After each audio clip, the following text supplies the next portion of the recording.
I think one of the really cool things about working in digital photography is having the ability to shoot in what's called the RAW format. Now, RAW doesn't stand for anything, like DNG stands for digital negative or TIFF stands for tagged image file. RAW just means raw data from the camera. It's a really good format to shoot in if you can. Not all cameras do it, but if you do have the ability to shoot RAW, we need to do something up front. We need to set up our preferences. Now, for example, all of these images, and they were shot in Chicago's Union Station, basically are RAW because of the extension NEF. I shoot with Nikon, and the extension NEF is on the Nikon files. If you're shooting Canon, it actually says RAW. And you've probably been here, but if you double-click on one of these, it will open it up in the RAW plugin, and then we can begin, playing around, changing it, trying to fix it, and make it work the way we want it to work. But before we get here, we're going to do that. Let's do this. Let's look at how we set up some of the preferences that are available in Bridge. So let's go to Bridge. We can do it this way, browse in Bridge. And go into the Bridge CS6 option up here if you're on a Mac, or go to the word Edit if you are on Windows, and go down to Camera RAW Preferences. The first one is Save Image Settings in a Sidecar or in a Camera RAW database. Now let me show you a sidecar.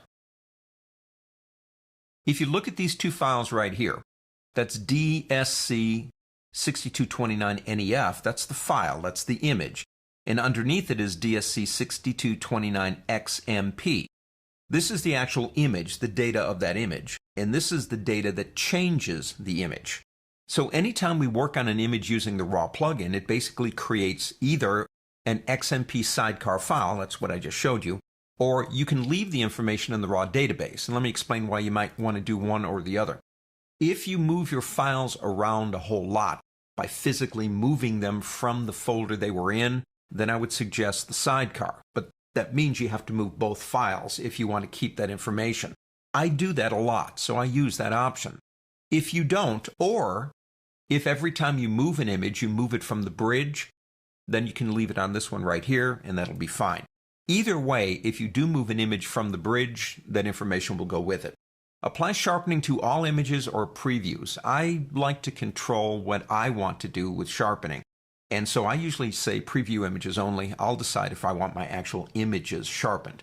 Now the previews are actually like what we call FPOs, for placement only. When you're working in a program such as InDesign and you move an image in, you're not getting the 2 GB image in InDesign. You're getting what's called a preview. So I don't mind if it sharpens the previews, but I'll decide myself if I want to sharpen anything else. Of the defaults here, you've got Apply Auto Tone Adjustments and Apply Auto Grayscale.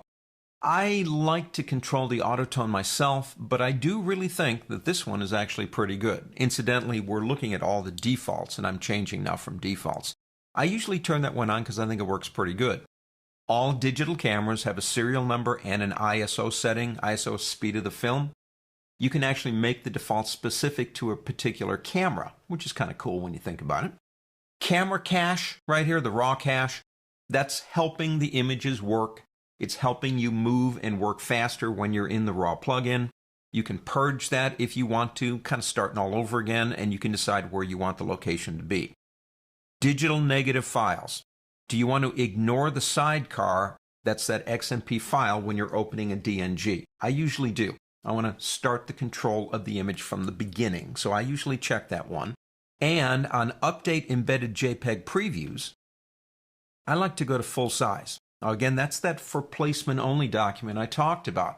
I typically work on images that are a couple of gig, and to me, another half a meg is not really going to make that much difference to get that really nice preview. So I usually put that at full size. Now down here, we have something that's relatively new. It's actually been there for a version or two, but it's automatically opening JPEGs with settings or TIFFs.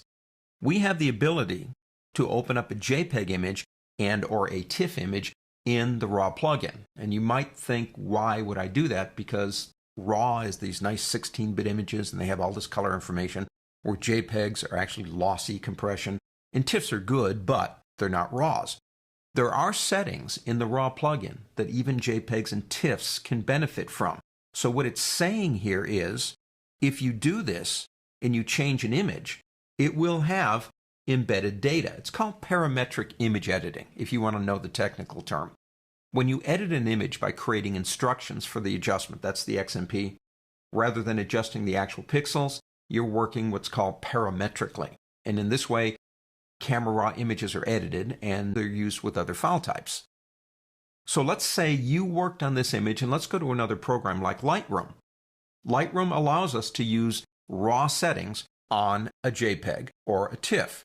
When you open it up here in Photoshop, do you want it opened with those settings, or you just want to open up all supported, or do you want to disable that? It's up to you. I leave it on settings because if I've done something like this in Lightroom, I probably want to see it applied when I begin working on it in this program, and it gives me consistency in the way it looked.